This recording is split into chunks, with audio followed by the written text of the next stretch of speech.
Welcome to middle education. Finally कक्षा 9वीं के अंग्रेजी का पेपर हो चुका है एंड आपका प्रश्न पत्र हमारे हाथ में है।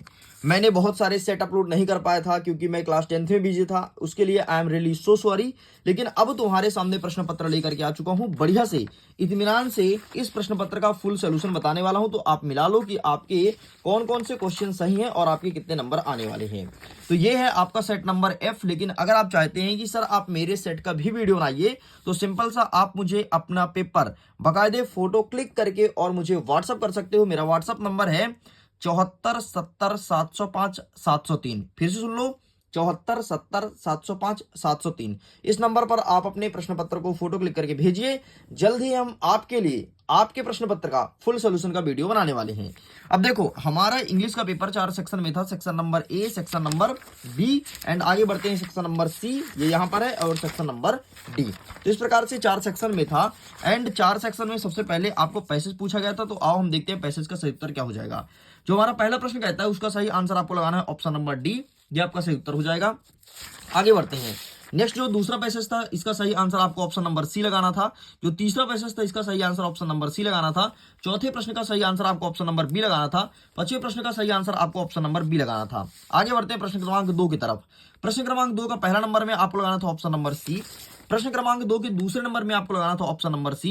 प्रश्न क्रमांक 3 के दूसरे नंबर में लगाना था ऑप्शन नंबर सी। प्रश्न क्रमांक 4 के दूसरे नंबर में लगाना था ऑप्शन नंबर बी, सॉरी, प्रश्न क्रमांक 4 में बी लगाना था एंड 5 में आपको लगाना था बी। इस प्रकार से होता है कंप्लीट। अब देखिए, यहां से आपको नोट मेकिंग लिखना था एंड इसका आंसर तो मैं यहां पर नहीं दिखा पाऊंगा।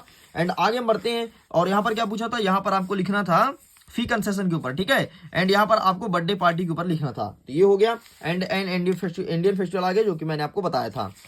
मैंने सेम आपको एक ही पेपर अपलोड किया था, उसमें मैंने ये पोस्टर बताया था, वही पोस्टर सेम से देखने को मिला है। अब हम देख लेते हैं सेक्शन नंबर सी का सही उत्तर क्या हो जाएगा। सेक्शन नंबर सी में पहला नंबर कहता है कि प्रश्न नंबर 7 कहता है फिल इन द ब्लैंक्स, ठीक है। इसमें पहला नंबर द ग्लास वाला पूछा गया है, तो इसका सही आंसर हो जाएगा वॉज ब्रोकन, ठीक है, अर्थात दूसरा नंबर हो जाएगा। जो दूसरा प्रश्न इसका सही आंसर एन हो जाएगा। जो तीसरा नंबर है इसका सही आंसर मच हो जाएगा। चौथे का सही आंसर आपका बिकॉज हो जाएगा। पांचवे का सही आंसर आपका पांचवे का इफ हो जाएगा एंड छठवें का सही आंसर आपका मे हो जाएगा। इस प्रकार से ये होता है कंप्लीट। आगे बढ़ते हैं, नेक्स्ट देखते हैं डू एज डायरेक्टेड। इसको फटाफट मैच कीजिएगा। पहला नंबर कहता है चेंज इनटू नेगेटिव सेंटेंस। इसमें लिखा है he does his work silently, जिसका सही आंसर हो जाएगा he does not do his work, ठीक है, और यहां पर साइलेंटली लिख लेना है। नेक्स्ट क्या कहता है सो दैट के स्थान पर आपको टी ओ और टी ओ का यूज करना है। तो इसका सही आंसर बन जाएगा he walk TOO too slowly to catch the bus, ठीक है। तो ये हो जाएगा आपका सही सेंटेंस।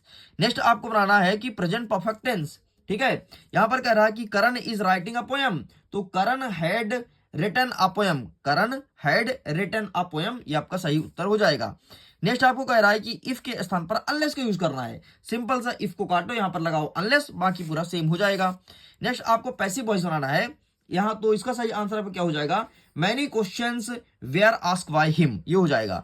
एंड नेक्स्ट आपको अरेंज करना है, तो अरेंज में पहले आपको लिखना है वी, फिर आपको लिखना है शुड नॉट, फिर आपको लिखना है वेस्ट टाइम, फिर आपको लिखना है टू प्रूव और फिर लिखना है आपको एवरीथिंग। आपका ये होता है कंप्लीट। चलो आगे बढ़ते हैं।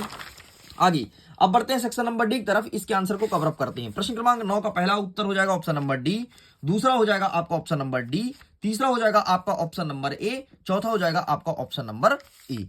आते हैं प्रश्न क्रमांक 10 की तरफ। इसके आंसर को मैच करते हैं। 10वें का आपका पहले का देखूंगा, ठीक है। तो पहले का हो जाएगा बी, दूसरे का आपका हो जाएगा सी एंड आगे बढ़ते हैं तीसरे का हो जाएगा ऑप्शन नंबर सी, ठीक है। ये कंप्लीट होता है। अब देखते हैं पैसेज नंबर सेकंड, ठीक है। इसमें पहले का हो जाएगा आपको ऑप्शन नंबर बी, दूसरे का हो जाएगा ऑप्शन नंबर सी एंड तीसरे का हो जाएगा ऑप्शन नंबर बी। इस प्रकार से आपका होता है पूरा कंप्लीट। बाकी आपका प्रश्न उत्तर बचा है, देख लो। बहुत सारे क्वेश्चंस मेरे एक ही सेट के मॉडल पेपर से हैं भाई। मैं व्यस्त था और दरअसल में एक मेरे से बड़ी गलती हो गई। मुझे पता था कि 21 तारीख को पेपर है और आपका पेपर हो गया 20 तारीख को, है ना। तो खैर ठीक है, कोई बात नहीं यार, मैंने फोन को यार चलाया नहीं, ध्यान नहीं दिया क्योंकि 10th में बिजी था, 10th के बच्चों के लिए काम कर रहा था। एंड कोई बात नहीं, तुम्हारा एग्जाम बहुत अच्छा गया होगा। एंड बताओ कि तुम्हारे इंग्लिश में कितने नंबर आने, कमेंट सेक्शन में लिख करके जरूर आना। एंड फाइनली मिडिल एजुकेशन से कितना हेल्प हुआ है ये भी लिखना। Okay, thank you.